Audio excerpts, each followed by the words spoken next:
إن الحمد لله نحمده ونستعينه ونستغفره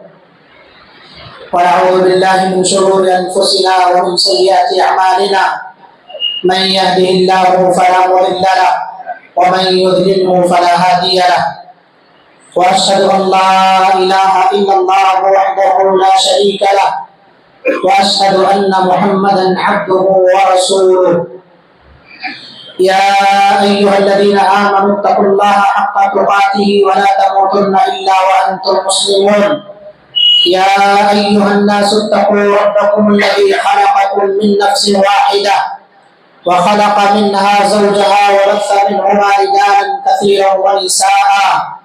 واتقوا الله الذي تساءلون به والأرحام إن الله كان عليكم رقيبا يا أيها الذين آمنوا اتقوا الله وقولوا قولا سديدا يصلح لكم أعمالكم ويغفر لكم ذنوبكم ومن يطع الله ورسوله فقد فاز فوزا عظيما أما بعد فإن خير الحديث كتاب الله وخير الهدي هدي محمد صلى الله عليه وسلم وشر الأمور محدثاتها وكل محدثة بدعة وكل بدعة ضلالة وكل ضلالة في النار فأعوذ بالله السميع العليم من الشيطان الرجيم من همزه ونفخه ونفثه بسم الله الرحمن الرحيم يا أيها الذين آمنوا ادخلوا في السلم كافة ولا تتبعوا خطوات الشيطان إنه لكم عدو مبين وعن أبي هريرة رضي الله عنه قال قال رسول الله صلى الله عليه وسلم من حسن اسلام المرء تركه ما لا يعنيه رواه الترمذی۔ حاضرین جمعہ، بزرگوں، نوجوانوں، عزیز بچوں، پردہ نشین اسلامی ماں اور بہنوں، خطبہ مسنونہ کے بعد قرآن مجید کی ایک آیت کریمہ اور حضرت ابو ہریرہ رضی اللہ عنہ کے حوالے سے ایک حدیث مبارکہ پیش کی گئی ہے۔ اللہ تعالیٰ ارشاد فرماتا ہے مومنوں کو خطاب کرتے ہوئے ادخلوا فی السلم کافہ، اسلام میں مکمل طور سے داخل ہو جاؤ، پورے طور سے اسلام کے اندر داخل ہو جاؤ اور شیطان کے نقش قدم پر نہ چلو، شیطان کے نقش قدم کی پیروی نہ کرو کیونکہ وہ تمہارا کھلا ہوا دشمن ہے۔ نبی صلی اللہ علیہ وسلم نے حدیث کے اندر فرمایا آدمی کے اسلام کی خوبی یہ ہے کہ وہ لا یعنی اور فضول چیزوں کو چھوڑ دے جس سے نہ تو اس کی دنیا کا کوئی فائدہ ہے اور نہ ہی آخرت کا کوئی فائدہ ہے، ان تمام چیزوں کو ترک کر دے۔ اسی کو آپ نے کہا من حسن اسلام المرء ترکہ ما لا یعنی۔ محترم حضرات، دنیا کے تمام مذاہب اور قوموں میں تہوار اور خوشیاں منائی جاتی ہیں اور ہر تہوار اور ہر خوشی اپنے پیچھے کوئی نہ کوئی پس منظر رکھتا ہے اور پس منظر کے ساتھ ساتھ ہر تہوار اور ہر خوشی کوئی نہ کوئی پیغام دے کر کے آتا ہے۔ پیغام چاہے نیکیوں کی رغبت کا ہو یا برائیوں کی عادت کے ختم کرنے کا، کوئی نہ کوئی پیغام ضرور اپنے پیچھے چھوڑ جاتا ہے، لیکن ان پیغامات کے اندر یا ان تہواروں کے اندر خاص طور سے بہت ساری بدعات اور خرافات نے جب سے جنم لینا شروع کیا ہے تب سے یہ تہوار محض ذہنی لذت اور سرور کا ذریعہ رہ گئے، یہ فحاشی کا اڈا بن گئے، یہ خوشی کے مواقع بے حیائی کا سب سے بڑا مرکز بن گئے اور جتنا آرٹ نے کلچر نے ترقی کی ہے اتنی ہی زیادہ اس کے اندر بے حیائی آئی۔ ہونا تو یہ چاہیے تھا کہ ان آرٹ اور کلچر کی ترقی کی وجہ سے ہمارے سماج کے اندر بے حیائیوں کا فروغ کم سے کم ہوتا جائے، لیکن نہیں، اس کی وجہ سے بے حیائی فحاشی دن بدن عام ہوتے جا رہی ہے، اور انہی فحاشیوں کا ایک سب سے بڑا مرکز،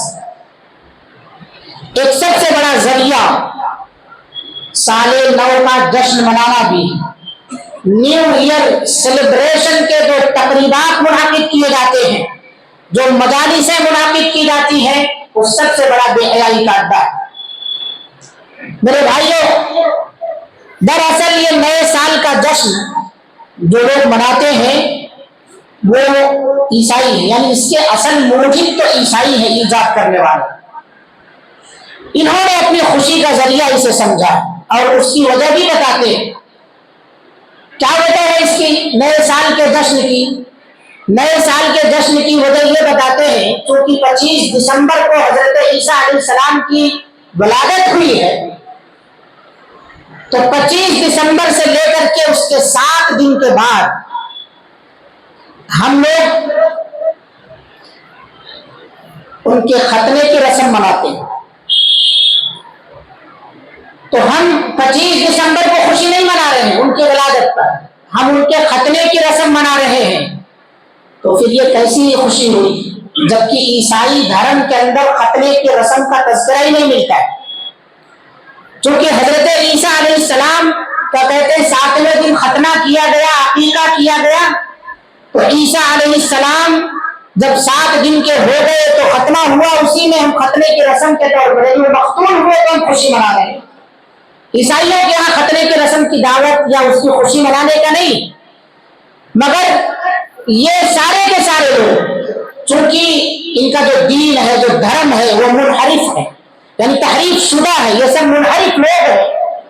اسی لیے کہا جاتا ہے کہ جو موجودہ دور میں عیسائیت ہے، یہ عیسائیت وہ عیسائیت نہیں ہے جو عیسیٰ علیہ السلام کو ماننے والے ہیں، یہ عیسائیت تحریف شدہ دین پر عمل کرنے والی عیسائیت۔ ان عیسائیوں کے اندر کئی ادیان اور کئی مذاہب اور کئی تہذیبوں کا معجون پایا جاتا ہے، یعنی ان کے اندر یہ بہت سارے تہذیبوں کا معجون مرکب ہے، اور ان کا رشتہ اگر دیکھا جائے تو جا کر کے آریائیوں سے ملتا ہے، زیادہ تر عقائد ان کے آریائیوں سے اخذ کیے گئے، اسی لیے تحریف شدہ، کیونکہ ان کے یہاں ختنے کی رسم تو ہے نہیں۔ ہمارے بہت سارے مسلمان بھی ختنے کی رسم مناتے ہیں، اللہ ہدایت دے ایسے لوگوں کو، خوشیاں مناتے ہیں ایسے موقع پر، اللہ ان کو صحیح سمجھ عطا فرمائے۔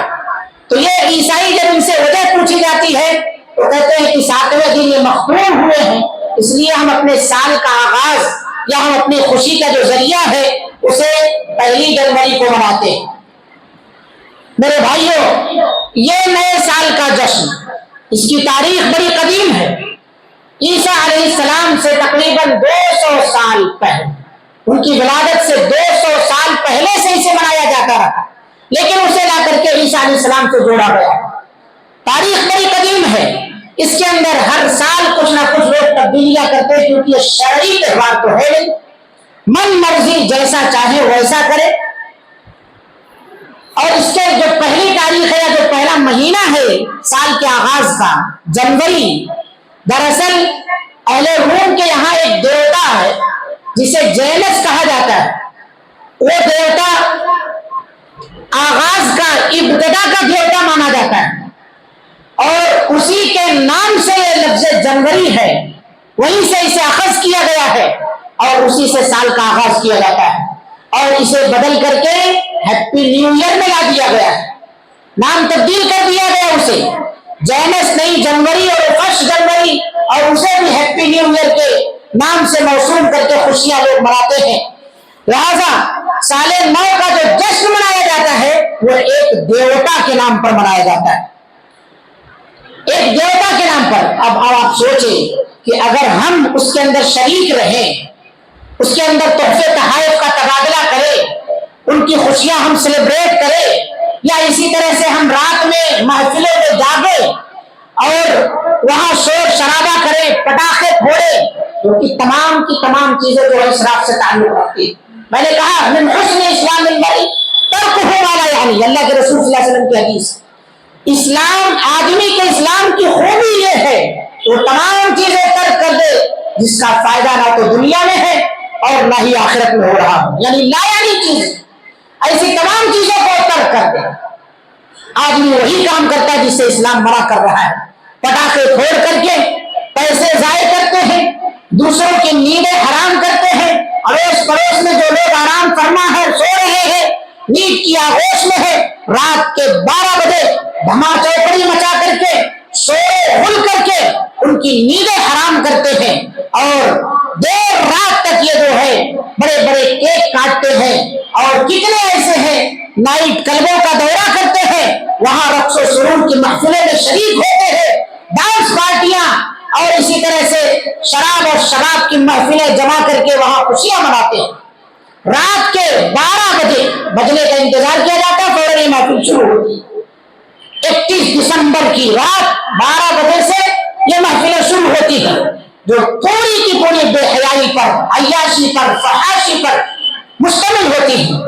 ان کے یہاں خوشی کا دو ہی ذریعہ تو ہے، ایک شراب ہے اور دوسرا شباب ہے، ایک شراب اور دوسری عورت۔ سب سے بڑی طاقت ہے ان کی خوشی منانے کا۔ اللہ کا شکر ادا کرے مسلمان کہ اللہ تعالیٰ نے ہمیں جو خوشیاں منانے کے لیے 2 عیدیں عطا فرمائی ہیں، عید الفطر اور عید الاضحیٰ، ان کے اندر کسی قسم کی بے حیائی فحاشی نہیں پائی جاتی۔ بہت بڑا اللہ کا شکر ہے۔ اسلام کے ماننے والوں ان کے پیچھے کیوں بھاگتے ہو؟ جو چیزیں حرام ہیں، شراب حرام ہے، غیر محرم عورتوں کے بیچ میں رہنا حرام ہے، ان سے بات چیت کرنا، تنہائی اختیار کرنا،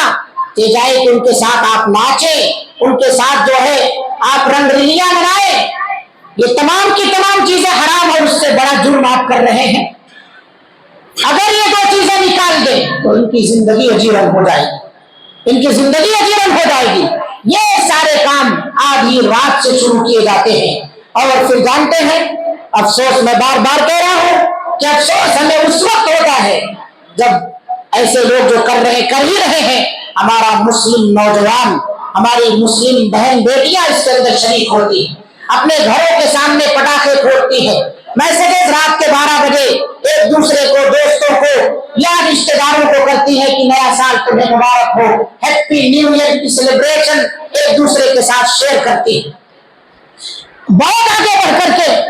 گھروں کے سامنے بہت سارے منچلے نوجوان چوراہوں پر میٹنگیں لگا کر کے، محفلیں منعقد کر کے پٹاخے پھوڑتے ہیں، اور اس کے اندر شیمپین کی بوتلیں کھولی جاتی ہے، نہ جانے اور کیا کیا دھما چوپڑیاں مچائی جاتی ہے۔ اللہ تعالیٰ ایسے نوجوانوں پر رحم فرمائے اور انہیں صحیح سمجھ عطا فرمائے۔ گھر میں وہ بوڑھا باپ جو بیمار ہے، اس کی خدمت کی اسے فکر نہیں ہے، اسے دوا کے لیے، علاج کے لیے پیسے کی ضرورت ہے، اس کو دینے کے لیے وہ تیار نہیں ہوتا ہے، لیکن نیو ایئر سیلیبریشن کے لیے بڑے بڑے فارم ہاؤس منعقد کرنے کے لیے چندہ وہ بیٹا دیتا ہے، بڑے بڑے کلبوں کے اندر اپنی بکنگ کراتا ہے، وہاں کے لیے اس کو پیسے ہے، مگر اپنے بوڑھے ماں باپ کے لیے، والدین کے لیے، دوا علاج کے لیے اس کے پاس پیسے نہیں ہے، اس کے پاس وقت نہیں ہے، پوری رات نیو ایئر پارٹی میں وہ صرف کرتا ہے۔ تو یہ تمام کی تمام چیزیں کرسچنوں سے آئی ہیں، نصرانیوں سے آئی ہیں، لہذا ایک مسلمان کا یہ شیوا نہیں ہونا چاہیے کہ ایسے موقع پر وہ سیلیبریشن یا اسی طرح سے مبارکبادی یا ایسی خوشی کی محفلوں میں شریک ہو اور مبارکبادیوں کو شیئر کرتا ہے۔ بڑا افسوس ہوتا ہے، سال نو آنے پر تو آپ کو 1 جنوری کی تاریخ معلوم ہے، لیکن اسی مسجد کے اندر کتنے ایسے مسلمان ہیں جنہیں یہ بھی پتا نہیں ہے کہ اسلامی سال کا کون سا مہینہ چل رہا ہے، ہم اسلامی سال کے کس مہینے میں سانس لے رہے ہیں۔ پتا ہے دسمبر ختم ہونے والا ہے، اس کے بعد جنوری آئے گی، لیکن پچھلا مہینہ کون سا تھا جس مہینے میں ہم سانس لے رہے، کون سا اسلامی مہینہ ہے، اگلا مہینہ کون سا ہوگا؟ بہت سارے ایسے ہیں، پوچھ لیا جائے تو سب نیچے کیے بیٹھے رہیں گے، ان کی زبان سے کچھ نہیں نکل سکتا ہے، لیکن نصرانیوں کے قدم سے قدم ملانے کے لیے تیار۔ اسی لیے اللہ کے رسول صلی اللہ علیہ وسلم نے کہا، من تشبہ بقوم فہو منہم، جو کسی قوم کی مشابہت اختیار کرے وہ انہی میں سے۔ اور آپ صلی اللہ علیہ وسلم نے پیشین گوئی کی تھی کہ تم یہود و نصارہ کی قدم با قدم پیروی کرو، قدم با قدم ان کے قدم سے قدم ملا کر کے چلو گے یہاں تک کہ وہ گور کے دل میں بھی چلے جائیں تو تم وہاں بھی چلے جاؤ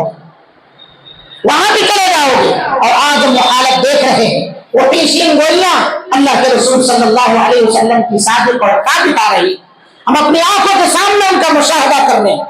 کسی زمانے میں پیشین گولیاں رکھ گئی لیکن اب یہ پیشین گولیاں ہم اپنی آنکھوں سے دیکھ رہے ہیں یہ سچ ثابت ہو رہی ہے اب ہم یہ نہیں کہہ سکتے کہ اللہ کے رسول صلی اللہ علیہ وسلم کی پیشین سچی بات ہے آپ صلی اللہ علیہ وسلم کی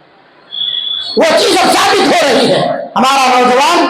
غیروں کی مشابہت اختیار کرے وضع قطع غیروں کی اختیار کرے اتنی خوشی ان سے اپنے تہوار پر نہیں ہوتی اتنا اہتمام وہ اپنے تہواروں پر یعنی اسلامی جو تہوار ہیں عید الفطر اور عید الاضحیٰ اس کے اندر اتنی تیاریاں نہیں کرتا ہے ماہ رمضان کے روزے وہ نہیں رکھتا ہے اسی طرح سے عید الفطر عیدگاہ جانے سے پہلے صدقۃ الفطر ادا کرنا ہے اسے فکر نہیں ہوتی ہے نہانا دھونا ہے اچھے کپڑے پہن کر کے عیدگاہ تکبیرات پڑھتے ہوئے جانا ہے اسے اس کی فکر نہیں رہتی ہے عین وقت میں اٹھتا ہے اور جلدی سارے کام کر کے عیدگاہ پہنچتا ہے پتہ چلتا ہے کہ وہاں نماز عید بھی ختم ہو چکی ہے لیکن نیو ایئر پارٹی سیلیبریٹ کرنے کے لیے غیروں کی مشابہت کے لیے ان سے قدم ملانے کے لیے کئی گھنٹوں پہلے کئی دنوں پہلے سے وہ تیاریاں کر کے بیٹھا رہتا ہے اور اس لمحے کا انتظار کرتا ہے عید الفطر اور عید الاضحیٰ میں جب وقت دیا جاتا ہے تب نمازوں میں لیٹ پہنچتے ہیں شکایتیں ہوتی ہیں کہ ہماری نماز چھوٹ گئی ہے وقت کئی دن پہلے بتایا جاتا ہے وہاں کے لیے کوئی اہتمام نہیں اسی سے پتہ چلتا ہے کہ آپ کے اندر آخرت کی فکر کتنی ہے اور دنیا کی لذتوں میں آپ کتنا مشغول ہے اور کتنا جو ہے اس کے اندر آپ شامل رہتے ہیں ان سے فائدہ اٹھانے کے لیے لہٰذا ایسے تمام کے تمام لوگ سنیں جو غیروں کی مشابہت کرتے ہیں یہ دن جو ہماری عمر کا ہماری عمر حیات کا ایک حصہ جو گزر جا رہا ہے اس پر ہمیں بجائے خوشی منانے کے ہمیں افسوس کرنا چاہیے محاسبہ کرنا چاہیے پچھلے جو سال ہمارا پچھلا گزرا ہے اس میں ہم نے کیا اچھے اعمال انجام دیے اور آنے والے سال کے لیے ہمیں لائحہ عمل تیار کرنا دو چیزوں کا خصوصیت کے ساتھ اہتمام کرنا چاہیے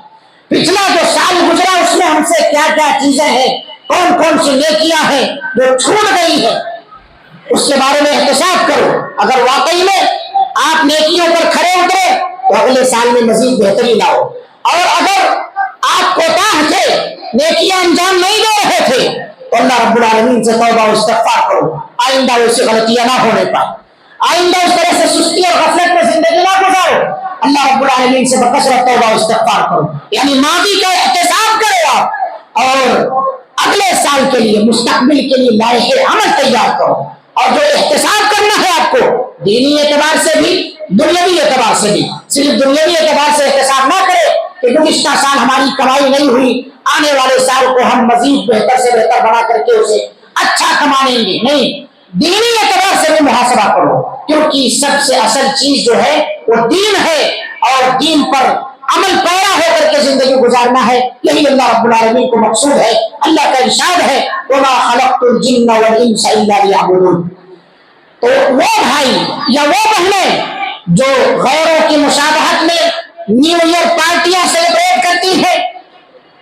ان کی عمر کا ایک حصہ جو گزر گیا ہے اس پر انہیں افسوس نہیں ہے وہ یہ اقوال سنے صحابہ کرام رضوان اللہ علیہم اجمعین کے ہاں وقت کی کیا قیمت تھی صحابہ کرام رضوان اللہ علیہم اجمعین اگر ان کے دن کا ان کی زندگی کا کوئی ایک دن ایسے گزر گیا جس میں انہوں نے اچھا عمل نہ کیا ہو تو کتنا افسوس کرتے تھے حضرت عبداللہ ابن مسعود رضی اللہ عنہ فرماتے ہیں کہ میں کسی چیز پر اتنا نادم اور شرمندہ نہیں ہوتا کسی چیز پر میں اتنا نادم اور شرمندہ نہیں ہوتا جتنا کہ ایسے دن کے گزر جانے پر جس کے اندر میں نے کوئی بھی عمل نہ کیا کوئی میرا دن ایسا گزرا اور اس میں نیک عمل نہ کیا ہو تو میں اس دن بڑا شرمندہ ہوتا ہوں مجھے بہت افسوس ہوتا ہے مگر ہمارا حال کیا ہے رات دن ایسے ہی چلی جاتی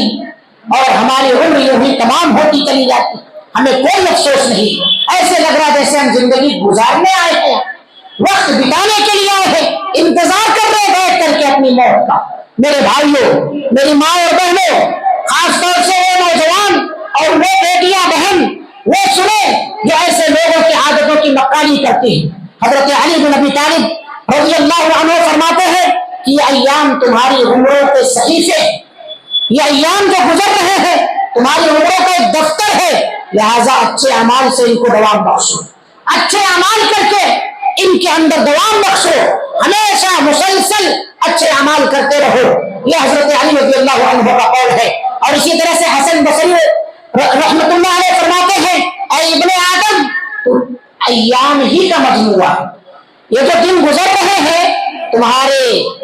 عمر حیات سے ایک حصہ گزر رہا ہے، یہ سمجھو یہ ایام جو چلے جا رہے ہیں پھر پلٹ کر کے واپس آنے والے نہیں ہے، لہذا تم ایام کا مجموعہ ہو، اس میں سے کوئی ایک چیز کم ہوئی تو سمجھ لیجئے کہ تمہاری زندگی سے ایک چیز یا ایک حصہ کم ہوتا چلا جا رہا، اور تم ہو کہ خوشی منا رہے، تم ہو کہ غیروں کی پارٹیوں میں شریک ہو کر کے ان کا ساتھ دے رہے ہو، شانہ بشانہ بھائی چارگی کا ثبوت دینے کی کوشش کر رہے ہو اور غیروں کو خوش کر رہے ہو، اللہ کو ناراض کر کے اسراف اور تبذیر کا شکار ہو کر کے شیطان کے بھائی بن رہے ہو، جبکہ اللہ تعالیٰ کہتا ہے وَلَا تَتَّبِعُوا خُطُوَاتِ الشَّيْطَانِ، شیطان کے نقش قدم پر نہ چلے، وہ تمہارا کھلا ہوا دشمن ہے، واضح دشمن ہے، اسی کے احکامات، اسی کی ہدایات پر تم عمل پیرا ہو،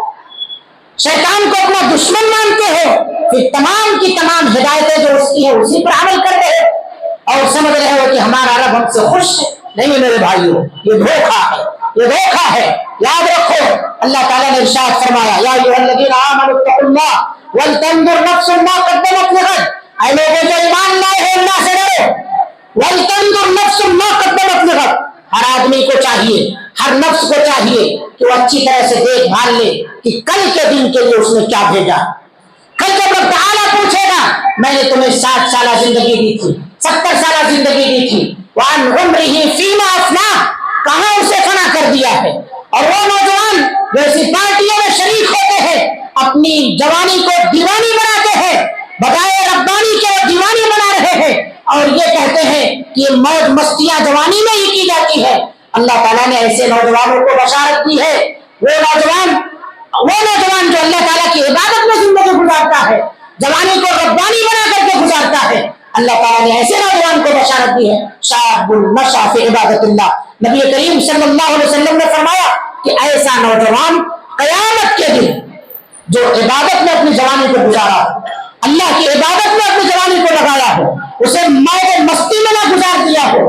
وہ کہاں رہے گا؟ جب کوئی سایہ نہیں ہوگا، اللہ تعالیٰ اپنا سایہ عطا فرمائے گا اسے۔ اللہ کا سایہ آپ کو چاہیے یا شیطان کا ساتھی بننا چاہتے ہو، یا آپ کو چننا ہے۔ ان دوستوں کے ساتھ جو آپ پارٹیاں منا رہے ہیں، قیامت کے دن دانتوں تلے آپ انگلی دبائیں گے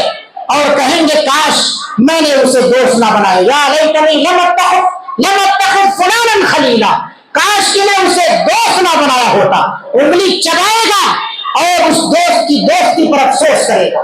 اس دوست کی دوستی پر افسوس کرے گا کہ اس نے مجھے کہیں کا نہیں چھوڑا۔ یہ راتوں رات بیٹھ کر کے جو گپیں ہانکتے ہیں، فضول گفتگو میں اپنا وقت ضائع اور برباد کرتے ہیں، فجر کی نماز کو اور اس کے علاوہ دیگر نمازوں کو جو ترک کرتے ہیں محض دوستی نبھانے کے لیے، قیامت کے دن ایسے دوستوں پر پچھتاوا آئے گا لوگوں کو۔ لہذا اپنے جوانی کو غنیمت سمجھو، کیونکہ اس جوانی کا بھی اللہ تعالیٰ حساب لے گا، اللہ تعالیٰ جوانی کا بھی حساب لے گا۔ وَعَنْ شَبَابِهِ فِيمَا أَبْلَىٰ، جوانی آپ نے کہاں سڑایا ہے، جوانی کہاں گزارا آپ نے، کس کام میں لگایا ہے۔ زندگی کا ایک خاص مرحلہ ہوتا ہے جوانی کا، اور یہ جوانی اللہ تعالیٰ کی بہت بڑی نعمت، اللہ تعالیٰ اس نعمت کا حساب لے گا۔ اس لیے اس جوانی کے ایام میں جو اللہ تعالیٰ نے صحت اور عافیت کے ساتھ ادا کیا ہے، بڑھاپا آنے سے پہلے اس کو غنیمت سمجھ کر کے اس کو حقوق اللہ اور حقوق العباد میں لگا دو۔ اللہ کے جو آپ پر حق عائد ہوتے ہیں ان حقوق کی ادائیگی میں لگا دو، بندوں کے جو حق آپ پر عائد ہوتے ہیں ان بندوں کے حقوق کی ادائیگی میں لگا دو۔ ماں باپ کا جو حق ہے اسے ادا کرو، اور رشتے داروں کے جو حقوق ہے اسے ادا کرو۔ اسی طرح سے دیگر جو مسلمانوں کے حقوق ہیں اسے ادا کرو، اور تمام لوگوں کے ساتھ چاہے وہ مسلمان ہو غیر مسلمان ہو ہر ایک کے جو حقوق ہیں ان تمام حقوق کو ادا کرو، اپنے معاملات کے ساتھ رکھو، اس جوانی کو دیواری نہ بناؤ، اور ایسی ایسی پارٹیوں سے اجتناب کرو۔ قیامت کے دن اللہ تعالیٰ نے تمہیں موقع دیا ہے، کماؤ، صدقہ خیرات کرو، قیامت کے دن اسی صدقہ خیرات کے لیے تم اللہ تعالیٰ سے مہلت مانگو گے، اللہ سے مہلت مانگو گے، لولا اخرتنی الی اجل قریب فاصدق واکن من الصالحین، رب تعالیٰ ہمیں تھوڑی سی مہلت دے دے، ہم کما کر کے پھر سے صدقہ خیرات کرنے والے بن جائیں گے، واکن من الصالحین، نیک سارے بن جائیں گے ہم۔ لیکن کیا اللہ تعالیٰ موقع دے گا؟ اللہ نے دنیا کے اندر جو مواقع عطا کیے ہیں ان مواقع کی قدر کرو، جو اللہ رب العالمین نے تمہیں جوانی دی ہے اس جوانی کی نعمت کی قدر کرو، اس کی حفاظت کرو، برے کاموں سے اسے بچاؤ، اور اسی طرح سے اچھے کاموں میں اسے لگاؤ۔ اللہ رب العالمین جوانوں کی جوانی کی قدر کرتا، شریعت نے جوانوں کے لیے الگ سے احکام اور مسائل بیان فرمائے، نہ کہ انہیں روڈوں پر ایسے گھومتا ہوا چھوڑ دیا ہے، بلکہ جوانی کی حفاظت کی خاطر مختلف تدبیریں بتائی ہیں۔ یا معشر الشباب من استطاع منکم الباءۃ فلیتزوج فإنہ اغض للبصر واحسن للفرج، اللہ کے رسول صلی اللہ علیہ وسلم نے فرمایا، نبی کریم صلی اللہ علیہ وسلم جوانوں کی طرح طرح سے تربیت کرتے تھے، اور صحابہ کرام میں اگر آپ دیکھیں تو ہر میدان میں جو ہے جوان پائے جاتے تھے، جنگ کے میدان میں ہو، علمی میدان میں ہو، عملی میدان میں ہو، قیادت و سیادت کے میدان میں ہو۔ لیکن ہمارا نوجوان کہاں جا رہا ہے؟ ہمارا نوجوان صرف غیروں کی تقلید میں آگے آگے چلا جا رہا ہے۔ اس لیے مسلمانوں، خاص طور سے نوجوان بہنوں، نوجوان بیٹیوں، نوجوان بھائیوں، آپ سے درخواست کی جاتی ہے کہ اپنے اوقات کو ضائع نہ کرو، اپنی جوانی کو برباد نہ کرو، اس وقت کو، اس لمحے کو غنیمت سمجھو، اور اسے اللہ تعالیٰ کی عبادت میں، اللہ تعالیٰ کے حقوق کی ادائیگی میں، بندوں کے حقوق کی ادائیگی میں لگاؤ، تاکہ قیامت کے دن تمہیں پچھتانا نہ پڑے، قیامت کے دن تمہیں ذلیل و رسوا نہ ہونا پڑے۔ غیروں کی مشابہت سے اجتناب کرو، ہمارے غیروں کی مشابہت اور اتباع آخرت میں ہمارے لیے ذلت اور رسوائی کا سب سے بڑا ذریعہ ہوگی، اس سے اجتناب کرو۔ اللہ تعالیٰ سے دعا ہے اللہ رب العالمین ہم تمام لوگوں کو غیروں کی نقالی سے محفوظ فرما، ہماری آنے والی نسلوں کو اللہ رب العالمین ان کی مشابہت اور ان کے عادت اور اطوار سے بچنے کی توفیق عطا فرما۔ بار الہ، یہ جو چند دنوں کے بعد طوفان بدتمیزی شروع کیا جائے گا، ہمارے نوجوانوں کو اس سے بچنے کی توفیق عطا فرما۔ اللہ رب العالمین ہمیں تو نے جو بہترین اور انمول عیدیں عطا فرمائی ہے اس پر ہمیں سب سے زیادہ خوش ہونے کی، اس کے جو تقاضے ہیں اسے پورا کرنے کی اللہ رب العالمین توفیق عطا فرما۔ رب العالمین جوانی جو انسان کی عمر میں سب سے اہم مرحلہ ہے، اس مرحلے کی قدر و قیمت کو ہمیں سمجھنے کی توفیق عطا فرما، اس جوانی کو بہترین کام میں لگانے کی توفیق عطا فرما، آخرت کی فکر میں زندگی گزارنے کی اللہ تعالیٰ توفیق عطا فرما۔ رب العالمین یہ عمریں جو تو نے ہمیں عطا فرمائی ہے، اپنی عمر کے جس بھی مرحلے میں ہم میں سے جو لوگ بھی ہیں اسے قدر کرتے ہوئے اللہ تعالیٰ تیری عبادت میں اسے صرف کرنے کی توفیق عطا فرما۔ رب العالمین دنیا کے اندر آخرت کا سامان تیار کرنے کی ہم سب کو توفیق عطا فرما۔ رب العالمین اتقوا اللہ ولتنظر نفس ما قدمت لغد پر ہمیں مکمل طور سے عمل پیرا رہنے کی توفیق عطا فرما۔ بار الہ، غیروں کی نقالی اور مشابہت سے ہم سب کو محفوظ فرما، قرآن اور حدیث کی اتباع اور پیروی میں ہمیں اپنی زندگی گزارنے کی توفیق عطا فرما۔ مسلمان جہاں جہاں بھی پریشان حال ہے، رب العالمین تمام مسلمانوں کی پریشانیوں کو دور فرما، بالخصوص فلسطین اور غزہ کے مسلمانوں کے اللہ تعالیٰ حفاظت فرما، کشمیر کے مسلمانوں کے اللہ تعالیٰ حفاظت فرما، آسام کے مسلمانوں کے اللہ تعالیٰ حفاظت فرما، ہندوستان کے اندر جہاں جہاں بھی مسلمان پریشان حال ہے اللہ رب العالمین تمام مسلمانوں کے مال، جان، ایمان، عزت و آبرو کی حفاظت فرما، ہمارے اس ملک کے اندر اللہ تعالیٰ امن و امان کی فضا قائم فرما، ہمارے گھروں میں خیر و برکت عطا فرما، ہمارے شہر کو امن والا بنا دے، اللہ تعالیٰ ہمارے دلوں میں اتحاد اور اتفاق پیدا فرما، ہر طرح کے اختلافات سے ہم سب کی حفاظت فرما، چھوٹے بڑے جو بھی اعمال ہم انجام دیتے اللہ تعالیٰ اسے شرف قبولیت سے نواز دے، ہم نے جو مقروض ہے اللہ تعالیٰ ان کے قرضوں کی ادائیگی کا سامان پیدا فرما دے، جو لوگ بے اولاد ہے اللہ تعالیٰ انہیں صاحب اولاد بنا دے، جو بے جوڑے ہیں اللہ تعالیٰ انہیں صحیح جوڑوں کا انتخاب ان کے لیے عطا فرما دے۔ اللہ رب العالمین بہت ساری ایسی بہنیں ہیں، بہت سارے ہمارے بھائی ہیں جو غیر شادی شدہ ہے، رشتوں کے لیے پریشان ہے، ان کے رشتوں کے لیے بہترین انتظام فرما دے، رب العالمین ہم تمام لوگوں کو ایک اور نیک بن کر کے زندگی گزارنے کی توفیق عطا فرما. ربنا تقبل منا انك انت السميع العليم وتب علينا انك انت التواب الرحيم. اقول قولي هذا واستغفر الله لي ولكم ولسائر المسلمين فاستغفروه انه هو الغفور